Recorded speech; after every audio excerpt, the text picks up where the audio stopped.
Hello gamers, I'm NKZL, and in this video I will share with you all there is to know about the upcoming mount feature in New World.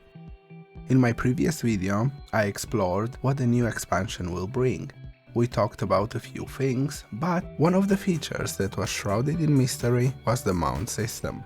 At the time I voiced how it would be really cool if they made an intricate mount system that offered mounted combat and doubled as a combat pad system.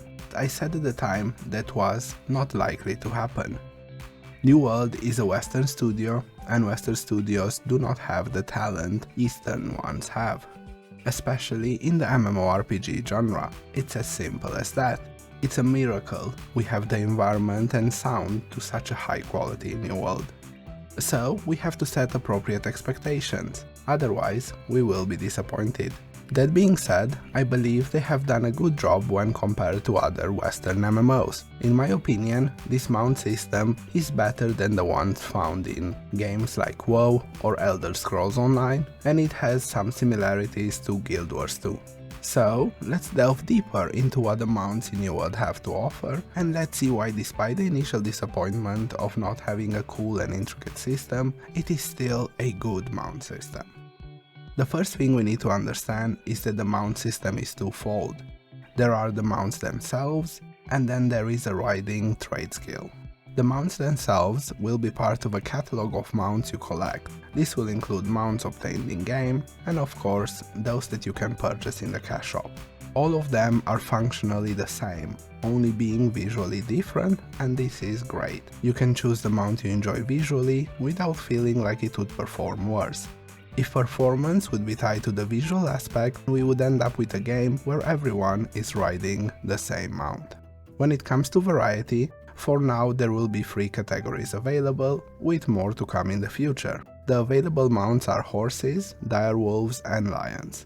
With time we will see more categories, maybe one every season. The New World community is very fond of hippos, and who knows, maybe they will be the ones released next.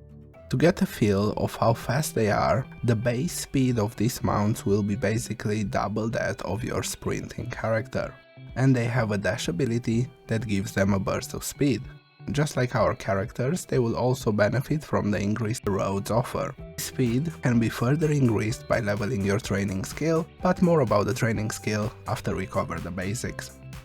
They can be summoned anywhere in the world by the press of a button, and this will take 2 seconds and require your character to be out of combat. To avoid mounts being abused in the PvP environment, any PvP damage you take will immediately dismount you or cancel the summon.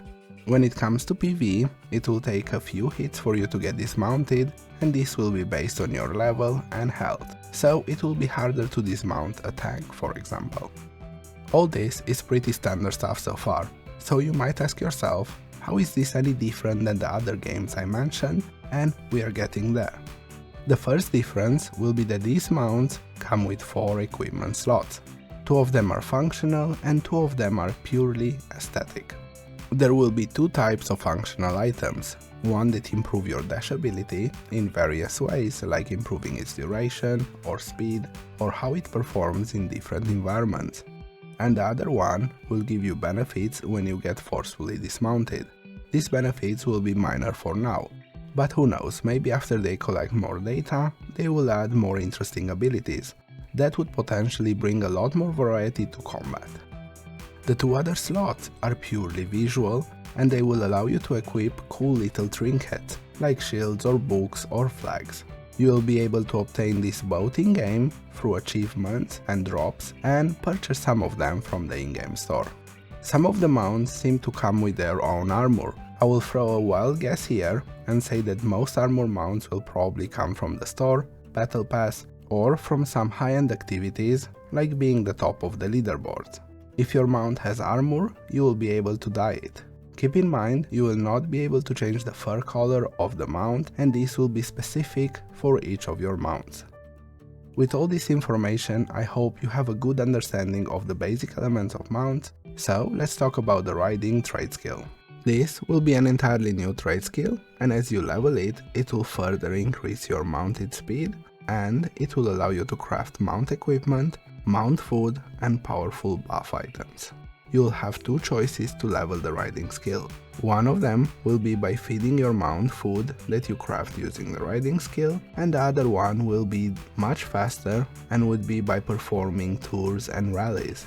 These two will be a sort of racing against time quests. Tours will require you to find the fastest route to a finish line, while rallies will be checkpoint races where you have a time limit and each time you pass a checkpoint you gain a little bit more time. As far as we know, these races are single player. Maybe the timing will be added to leaderboards, but at the end of the day, after you complete them once or twice, they will not be very interesting. That being said, they will serve their purpose of leveling your riding skill. What I really wish to see is the ability to face off against other players in real time. I'm sure they will add it at some point, but I personally hope it will be with this patch.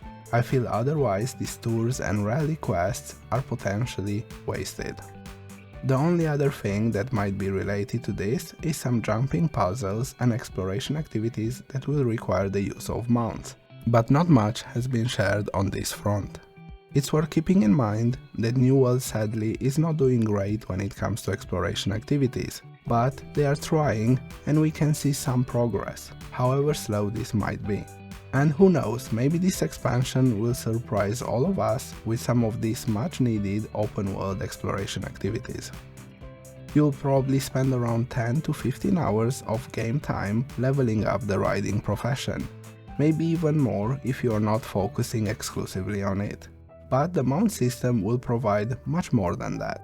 From collecting mounts, crafting different equipment to collecting trinkets, potentially hundreds or even thousands of hours of content for those interested. On the other hand, it could provide very little for those that have no interest in it. That's all there is to know about the mount system in New World. Feel free to let me know in the comment section below if you have any questions or simply voice how you feel about the way they have been implemented. If you made it to the end of the video, thanks for watching. Feel free to like and subscribe if you feel like this was useful information to you. See you in the next one, gamers.